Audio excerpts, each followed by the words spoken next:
Pendengar Anda masih bersama Pro 1 dan kita masih dalam dialog interaktif untuk pagi hari ini ya. Dan saya masih menemani Anda bersama narasumber kita tiga narasumber kita. Ada Pak Sulbio Zariandi selaku Kepala Perwakilan Ombudsman Republik Indonesia Provinsi Bangka Belitung. Kemudian Kepala Kantor Regional 7 BKN Palembang Dr. Andes Margi Prayitno MAP dan juga Kepala Bidang Informasi Kepegawaian Kantor Regional 7 BKN Palembang Ibu Yuli Novianti Eskom. Baik, kita coba sapa kembali ya untuk narasumber kita. Sebelumnya seperti apa? Ini kan para peserta mungkin sudah terlanjur begitu ya untuk mungkin membeli e-materai begitu.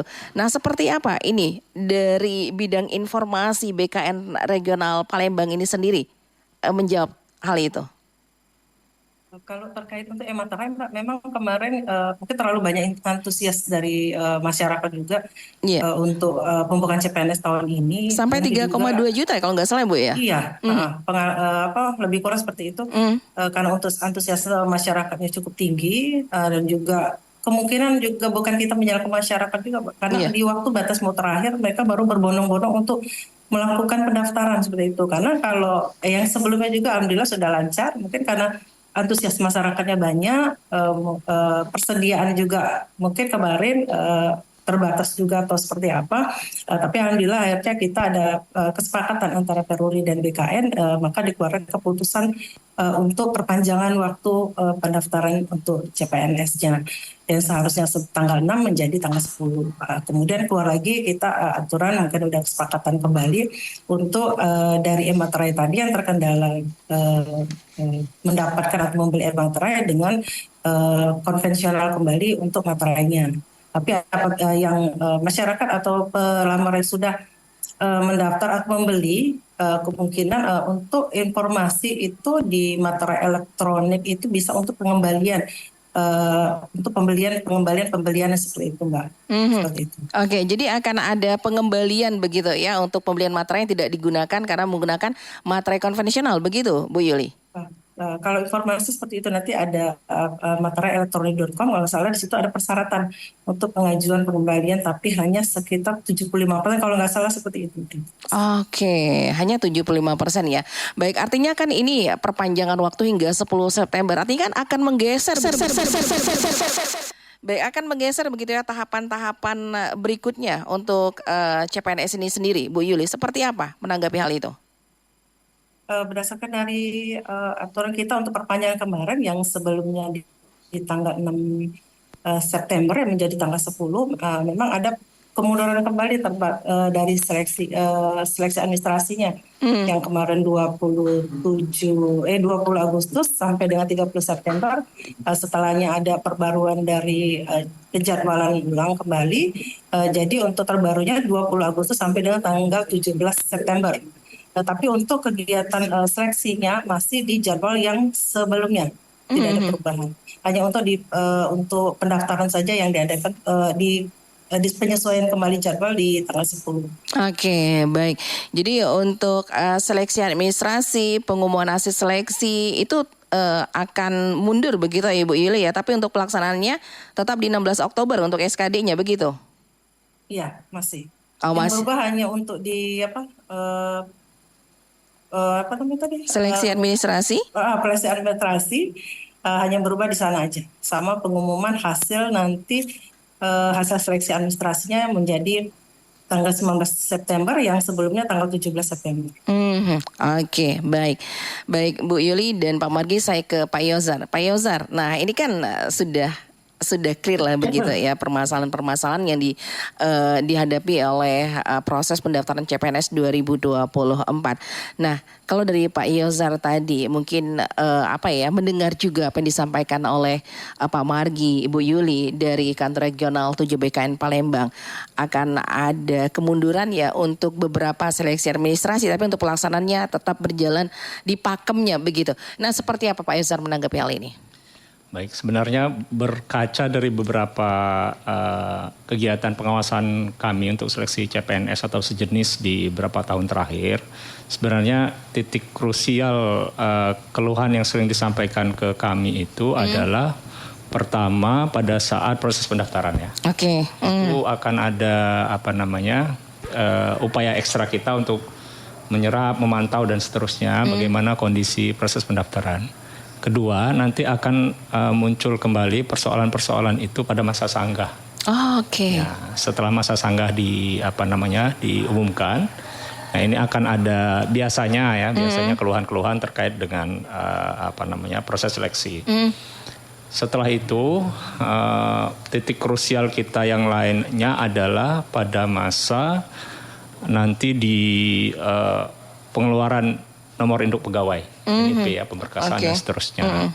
Karena memang menurut kami, berdasarkan pengalaman kami, ini ada 3 titik waktu yang berbeda dan juga sebenarnya nanti juga akan melibatkan instansi dengan kewenangan yang berbeda. Iya.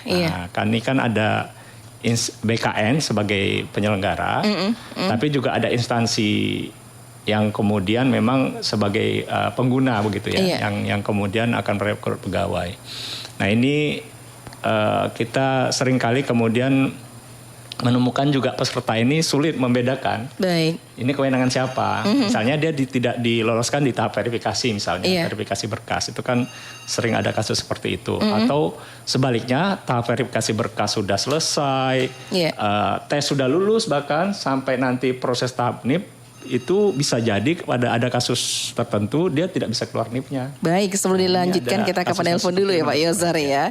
Baik. Halo, selamat pagi, assalamualaikum. Waalaikumsalam warahmatullahi wabarakatuh. Iya. Baik. Dari Ramadan kan.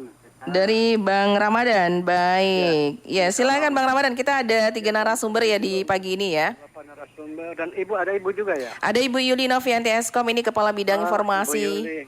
Iya, Kepegawaian Kantor Regional 7 BKN Palembang. Apa itu ya? Semoga sehat selalu begitu. Ya. Begini, saya mau tanya kepada ombudsman, ada kan ombudsman? Ada ombudsman, ada Pak Yozar di sini. Selamat pagi Pak. Agar benar-benar masyarakat itu merasakan peran ombudsman itu benar-benar nyata dan fakta dalam melakukan pekerjaannya dengan sebaik-baiknya sesuai aturan yang berlaku.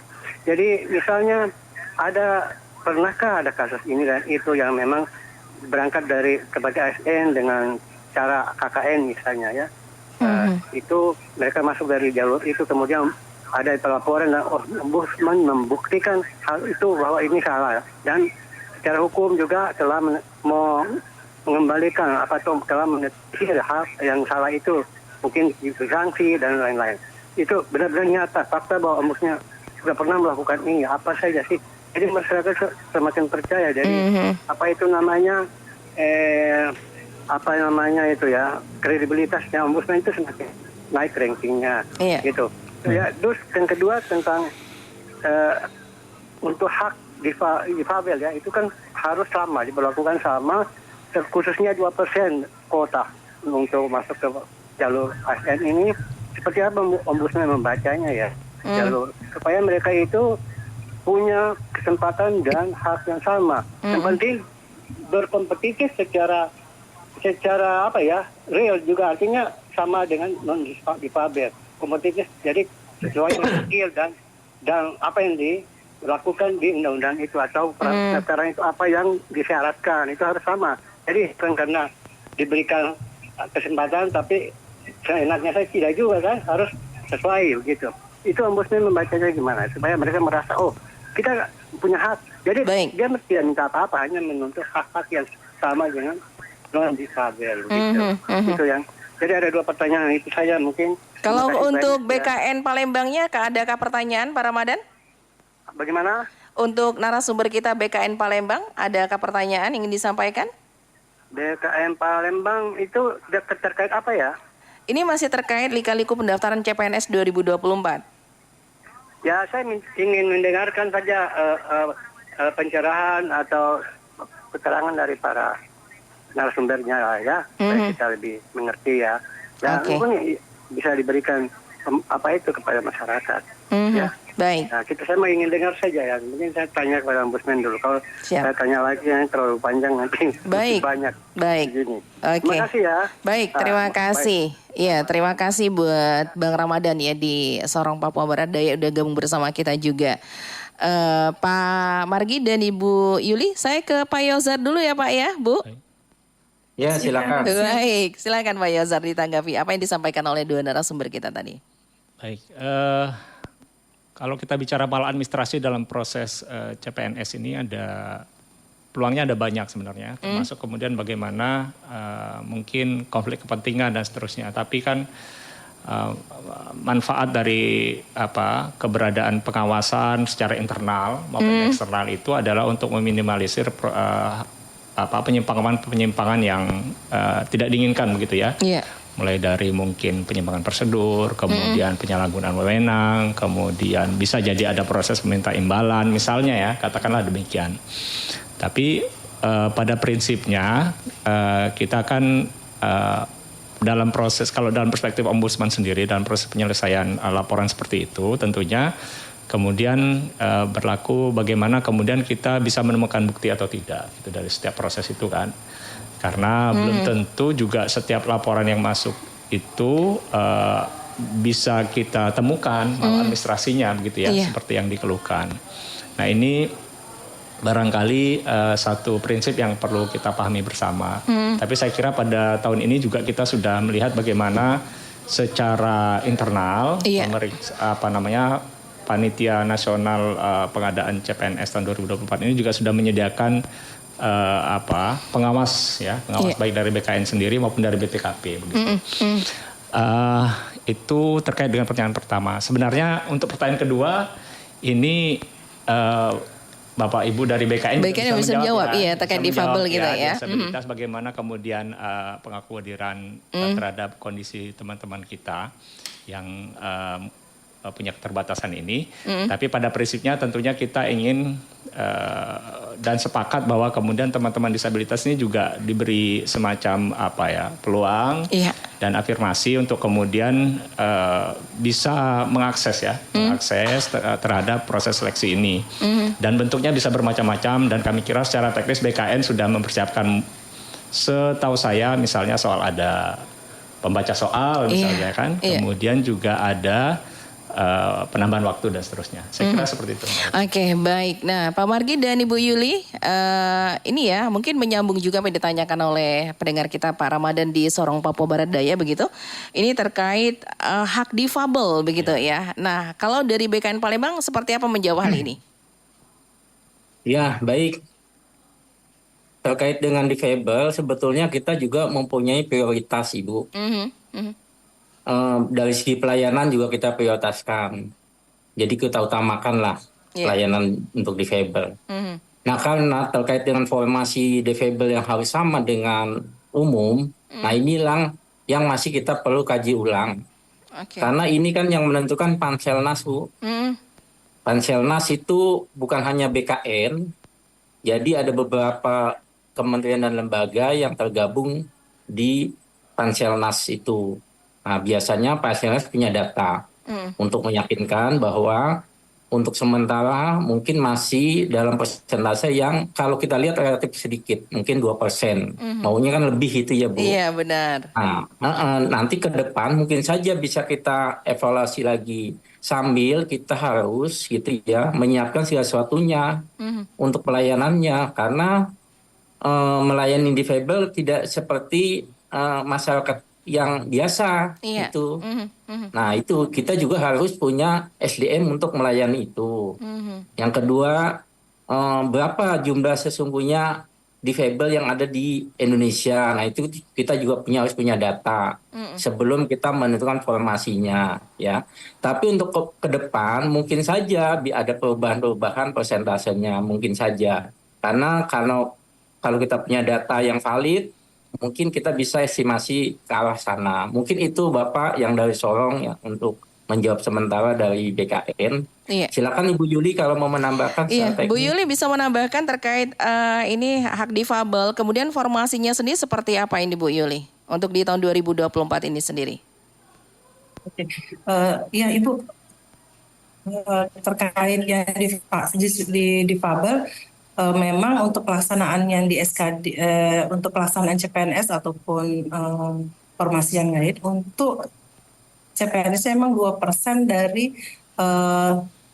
untuk pelamaran ya untuk kuotanya. Halo? Iya silakan Ibu, kita bisa mendengarkan. Halo? Iya. Kalau untuk difabel memang kita ada untuk dispensasi waktu juga untuk kita yang di luar difabel, kita untuk ada tes seleksinya berbeda waktunya itu 100 menit, tapi untuk difabel Oke. memang kita kasih penambahan waktu sekitar total 130 menit. Kan itu aja tuh penambahan. Oke, jadi ada semacam kayak lebih kelonggaran waktu nanti ya pas tesnya Iya, begitu ya Bu iya, ya. Tapi iya. untuk secara fasilitas ini kan apakah nanti akan sama misalnya untuk yang difabel dan non difabelnya Ibu untuk ketika mengikuti tes SKD-nya sendiri? Biasanya kalau untuk yang difabel itu, misalnya dia dilihat fisiknya, kalau dia memang tidak bisa melihat, biasa kita tuntun untuk membantu membacakan soalnya seperti itu. Tapi kalau bisa kita melihat kesiapan dari pesertanya seperti apa. Biasanya kita mendampingin dari pendampingnya hanya tim BKN, mendampingi dari peserta difabel tadi seperti itu. Oke, jadi ada tim khusus untuk mendampingi begitu ya dari BKN sendiri gitu. Iya. Biasa kita berkoordinasi dengan instansi untuk peserta difabel ini seperti apa dari keadaan dari difabel masing-masing. Oke, jadi ya perlu kesiapan juga ya dari setiap daerah begitu ya Ibu ya untuk SDM yang nanti akan mendampingi para difabel kita ini ketika mengikuti tes SKD begitu ya? Iya, siap. Iya, baik. Nah itu ya mungkin yang menjawab pertanyaan dari Bung Ramadan tadi di Sorong, Papua Barat Daya. Baik, Pak Yozar tadi mengatakan bahwa ini baru di awal gitu ya. Di awal pendaftaran sudah banyak terjadi permasalahan gitu ya. Kalau tadi saya sempat buka-buka juga media online itu di awal-awal pendaftaran itu katanya sulit mengakses untuk link SSCASN-nya. Tapi berjalan waktu ini bisa teratasi. Kemudian juga ada permasalahan lainnya itu tidak bisa swafoto atau juga akses webcam. Tapi alhamdulillah bisa juga teratasi. Materai juga menjadi permasalahan. Jadi bisa dikatakan ini cukup banyak permasalahan dihadapi pada pendaftaran CPNS 2024 ini. Nah kalau berkaca begitu Pak Yozar dari tahun-tahun sebelumnya, apakah memang ada perbedaan ini dari permasalahan ini? Atau seperti apa tahun ini lebih ruwet kayaknya Pak Yozar? Saya tidak bisa punya indikator untuk mengatakan lebih ruwet atau tidaknya. Tapi memang Gitu. persoalan-persoalan teknis sangat mungkin untuk terjadi ya.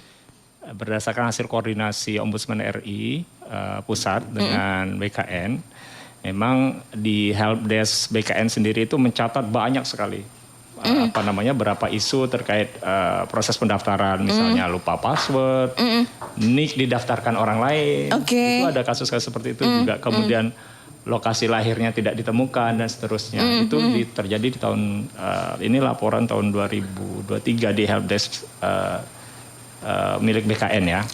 Kemudian juga di tahap nantinya saat pemberkasan itu ada yang mengundurkan diri. Nah, itu ada proses-proses seperti itu, atau seperti yang pernah kami temukan itu di beberapa waktu yang lalu di tahun 2021 ya. Jadi permasalahan ijazah dan seterusnya ya, kemudian jenjang pendidikan tidak sesuai. Ini hal yang memang sangat kasuistik ya terjadi di sekitar kita. Tapi tentunya yang paling penting adalah bagaimana di penyelenggara sendiri, baik di pemerintah daerah maupun di BKN ini punya helpdesk, saluran komunikasi, informasi yang kemudian memang dapat diandalkan gitu. Jadi tidak sekedar menampung, tapi juga kemudian dia memberikan solusi begitu, memberikan penjelasan. Nah, mudah-mudahan nanti masa sanggah kita juga punya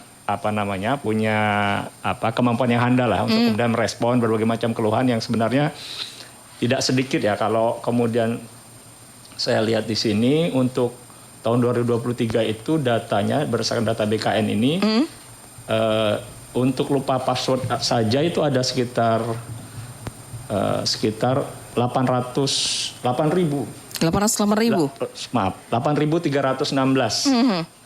yang mengeluh ya mungkin pada saat pendaftaran. Kemudian prodi tidak ditemukan itu ada 24.207 orang. Baik. Jadi secara jumlah banyak, secara kasus pertanyaan itu juga mungkin beragam gitu. Jadi memang ya ini harus agak ekstra helpdesk-nya ini untuk kemudian merespon persoalan-persoalan seperti ini begitu. Baik. Saya mungkin ke BKN ya, Pak Margi dan Ibu Yuli. Ya, Iya, nah ini kan ya menanggapi yang dikatakan Pak Yozar gitu ya. Artinya pihak penyelenggara mungkin dalam hal ini BKN juga begitu ya Ibu ya. Ini harus punya saluran informasi atau helpdesk yang bisa menjawab, yang bisa diandalkan ketika memang ada aduan-aduan yang masuk terkait pendaftaran CPNS. Pak Margi, Bu Yuli ingin menanggapi silakan. ya, terima kasih Bu. Memang kita sudah mengiyakan aplikasi helpdesk, ya kapanpun bisa kita jawab permasalahan itu. Terlebih masalah penerimaan CPNS ini. Iya. Memang betul yang dikatakan tadi Pak Kepala Ombudsman Provinsi Babel, memang kendalanya itu banyak, justru dari calon peserta itu yang mendaftar itu memang ketika ditanyakan data-data aslinya kadang-kadang itu tidak ada. Itu masalahnya. Iya. Meskipun mereka sudah lulus tes, ya sudah lulus tes, tapi ketika pemberkasan untuk NIP itu nggak bisa menunjukkan contoh ijazah aslinya, gitu ya. Kadang juga teman-teman yang mendaftar itu CPNS itu tidak hati-hati waktu mensubmit.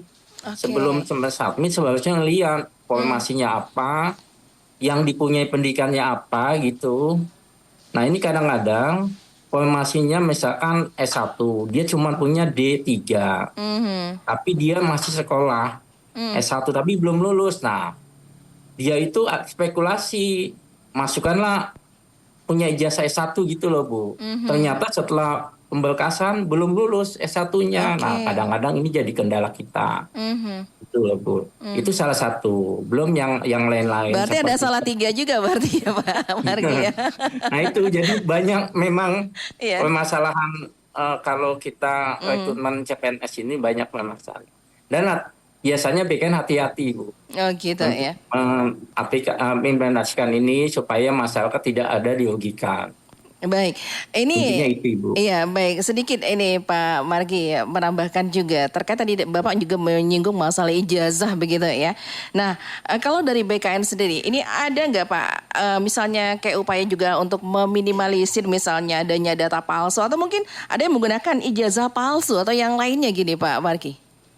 Ya, kalau terkait ijazah palsu pasti ketahuan Bu. Kita nanti kerjasama dengan Dikti Bu. Nanti kalau di Diktinya ndak ada sesuai dengan ketentuannya berarti itu palsu. Nah itu cepat kita TMS kan Bu. Oke. Gitu. Tapi selama ini tidak ada kejadian seperti itu ya Pak Margi atau mungkin sering ditemukan seperti itu? Kalau data-data yang tahun-tahun lalu itu sedikit Bu. Ndak banyak. Oh gitu. Baik. Kalau dari Bu Yuli sendiri ini menjawab misalnya terkait helpdesk tadi Bu Yuli seperti apa? Ini bagian informasi begitu Bu Yuli. Halo Bu Yuli. Iya, kayaknya suaranya hilang ini Bu Yuli ya. Baik. Ibu. Iya. Ya halo Ibu. Iya. Halo. Iya, sinyal. Iya. Ya izin. Terkait untuk helpdesk memang untuk yang di regional, jadi bukan pusat. Tapi selain dari helpdesk juga masyarakat dan juga kadang instansi atau BKD-nya kadang berkoordinasi langsung ke kita, bukan melalui WA ataupun melalui kita ada helpdesk juga untuk di regional. Jadi kita terkadang mendapat informasi helpdesk di luar SCN, kita biasa memantau di sana juga. Oke, begitu ya. Baik. Ini ada pendengar kita juga sepertinya ingin gabung ya bersama kita pagi hari ini. Ya, ada Pak Buana di Beltim ini ingin bergabung melalui pesan telepon WA-nya pendengar ya pagi hari ini. Mungkin nanti kita akan mohon maaf ya Pak Bu Ana mungkin bisa di WA saja saat ini untuk telepon WA kita tidak bisa untuk menerima panggilan langsung begitu ya. Silakan di WA masih ada waktu hingga pukul 9 waktu Indonesia Barat ya menemani Anda dalam program kita Dialog untuk edisi hari ini Lika-Liku pendaftaran CPNS 2024. Baik, kita kembali ke Pak Yozar. Jadi memang sudah harus ada persiapan yang lebih matang ya ketika memang membuka tes seperti ini, apalagi saat ini berdasarkan data itu sudah 3,2 juta pendaftar CPNS di 2024 ini, dan itu mungkin ya salah satu yang menjadi kendala juga gitu ya, leletnya atau susahnya connecting begitu ya ketika semuanya serba online begitu Pak Yozar. Nah dari Pak Yozar sendiri selaku Kepala Ombudsman Provinsi Kepulauan Bangka Belitung, tentunya yang juga akan ada tim pengawasan juga. Ini kan artinya lingkupnya luas nih Pak Yozar. Semua kabupaten kota ini nanti membuka peluang untuk tesnya begitu. Nah pas tesnya nanti sendiri, ini seperti apa pengawasan dilakukan oleh Ombudsman Bangka Belitung Pak Yozar? Ya, biasanya kita juga akan memantau secara langsung proses pelaksanaan tes dengan lokus tertentu ya. Jadi nanti kita akan lihat bagaimana prosedur di sana, apakah misalnya tertib waktu, kemudian termasuk misalnya soal screening peserta ya. Kadang kan ini kan memang kita tidak bisa memungkiri untuk beberapa peluang kecurangan itu bisa jadi terjadi ya, bisa saja terjadi. Oke. Misalnya soal keberadaan joki dan seterusnya ini juga perlu diantisipasi. Tapi kami percaya memang berdasarkan beberapa pengalaman pihak instansi maupun BKN sendiri sudah punya mekanisme untuk mengatasi hal semacam ini. Jadi memang kami perlu untuk melihat secara langsung untuk di lokus-lokus tertentu bagaimana proses penyelenggaraan gitu. Oke, baik ya. Itu untuk pengawasan dilakukan nantinya seperti itu. Baik, ini ada pendengar kita juga, ada Pak Buana. Halo Pak Buana. Halo, Assalamualaikum warahmatullahi wabarakatuh. Iya, baik. Silakan Pak Buana, langsung saja. Jadi gini untuk lika-liku pendaftaran CPNS 2024. Nah ini kan kalau negara kan sudah artinya sebenarnya sudah bisa mempunyai kalau misalnya cara A-nya itu mentok maka cara B-nya harus segera gitu. Ya kan Mbak Anita. Nah artinya kemarin itu kan kuota CPNS itu berapa sih kemarin itu? Itu kan yang jadi masalahnya itu kan ketidaksiapan dari BKN sendiri dalam mengantisipasi penerimaan CPNS. Sudah pasti kalau yang namanya terpusat itu servernya itu kan harus besar. Tapi kata kawan kemarin sebenarnya tidak perlu kita pakai server di darat. Kita cukup servernya di awan. Aku bingung kan karena saya nggak biasa nggak ngerti gaptek. Jadi dijelasin sebenarnya kalau pemerintah mau itu cukup beli slot di satelit atau slot di satelit itu bisa mengcover karena dia bisa unlimited katanya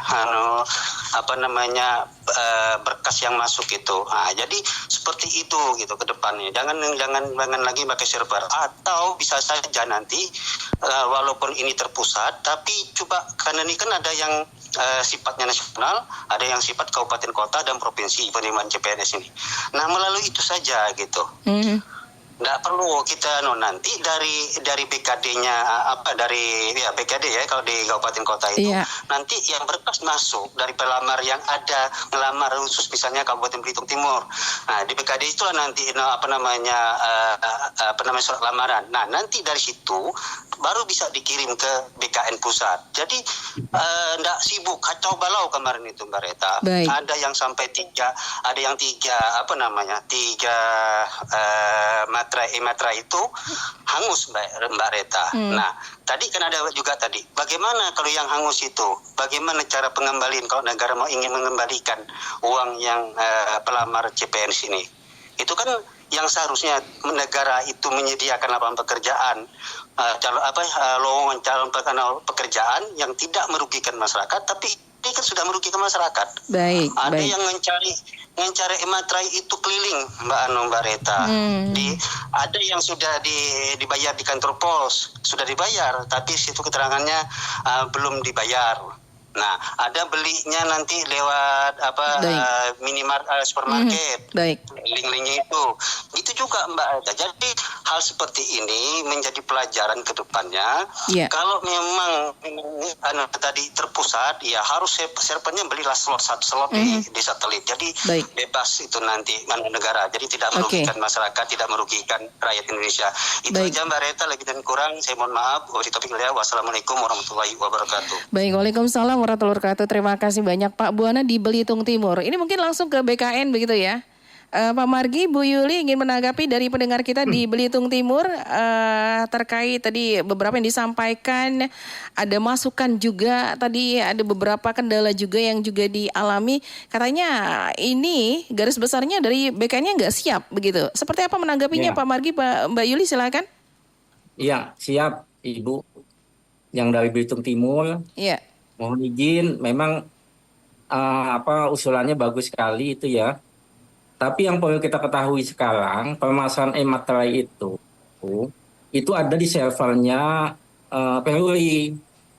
Servernya itu koneksi dengan terintegrasi dengan SSCASN, dengan kantor pos dan sebagainya. Nah, pada waktu kemarin itu aplikasi atau server yang ada di Peru itu error, Bu. Jadi semuanya error gitu loh. Jadi bukan berarti BKN nggak siap, gitu ya. Iya. Bukan berarti BKN nggak siap, BKN siap mengantisipasi itu. Cuman karena jaringannya atau errornya ada di Peruri, nah kita kan semua jadi bermasalah. Itu satu, Ibu, ya. Yang kedua, itu kalau yang sudah terlanjur dibayar itu mudah-mudahan nanti ada pengembaliannya lah, yang tadi Bu Yuli katakan itu. Ya, karena pastilah nggak mungkin dirugikan lah masyarakat oleh. Nah juga mohon maaf karena BKN ini setiap kalau ada permasalahan mengenai seleksi pastilah ke BKN itunya komplain dan sebagainya. Nah inilah kesiapan kita untuk menjawab permasalahan itu ya. Nah ke depan mudah-mudahan dengan terjadinya seperti ini gitu ya, tidak akan terulang lagi kemudian hari atau di tahun depan. Dan tahun-tahun yang lalu juga sebetulnya e-materai juga bermasalah, Ibu. Tahun-tahun lalu ya. Karena itulah yang melaksanakan e-materai itu Peruri gitu. Tapi kita tetap intensitas, tetap kerjasama dengan Peruri dengan sebaik-baiknya agar kendala-kendala yang tadi kita ungkap tadi mudah-mudahan ke depan tidak akan terjadi lagi. Dan yang perlu saya jelaskan lagi di sini, mudah-mudahan teman-teman calon CPNS yang mau ikut tes CPNS janganlah mendaftar di akhir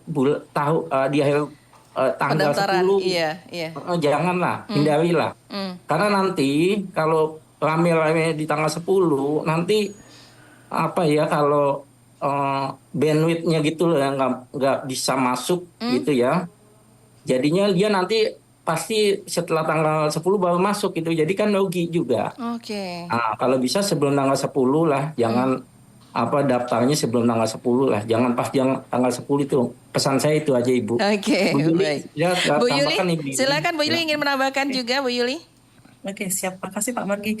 Izin Pak, terkait untuk pelaksanaan seleksi CSN ataupun pelaksanaan yang P3K sebagaimana mungkin, memang seolah kami juga terima kasih atas masukan dari teman-teman yang dari Telkom, pihak Telkom terkait untuk pelaksanaan seleksi. Alhamdulillah untuk setiap fasilitasi dari BKN terus memperbaiki untuk fasilitas pelaksanaan seleksinya. Bagaimana dalam tahap dari pendaftaran sampai dengan ketika mau masuk dimulai ujian SKD-nya ataupun seleksinya. Untuk menghindari joki juga dari tahap-tahap kita sebelum masuk ke ruang ujian itu kita ada screening tadi, cek body dulu di luar oleh tim instansi, dan kemudian nanti ketika masuk lagi di ruang ujian itu akan ada lagi pengecekan yang dilakukan oleh tim BKN seperti itu. Jadi kesiapan KTP yang bersangkutan serta kartu pesertanya. Walaupun nanti kadang juga kejadian juga seperti itu. Jadi setelah prosedur ujian itu benar-benar mereka membawa KTP yang asli serta kartu ujian. Jadi kalaupun ada tidak membawa KTP yang tidak sesuai dengan persyaratan itu kita tidak perkenakan untuk mengikuti ujiannya. Seperti itu, Mbak. Oke, baik. Bu Yuli, Pak Margi, terima kasih ya. Itu mungkin sebagai langsung closing statement juga ya dari apa yang kita perbincangkan untuk hari ini. Kalau dari Pak Yazar mungkin ada yang disampaikan juga di akhir perbincangan kita untuk hari ini. Silakan Pak Yazar. Baik, saya kira pertama kita semua bertanggung jawab untuk menghasilkan calon pegawai negeri sipil atau calon ASN yang kemudian berkualitas dan bisa mengabdi kepada negara kita ini ya, melalui tentunya proses seleksi yang transparan dan akuntabel begitu. Baik. Sehingga kemudian masyarakat perlu berpartisipasi, penyelenggara perlu siap dan perlu juga siap untuk merespon masyarakat.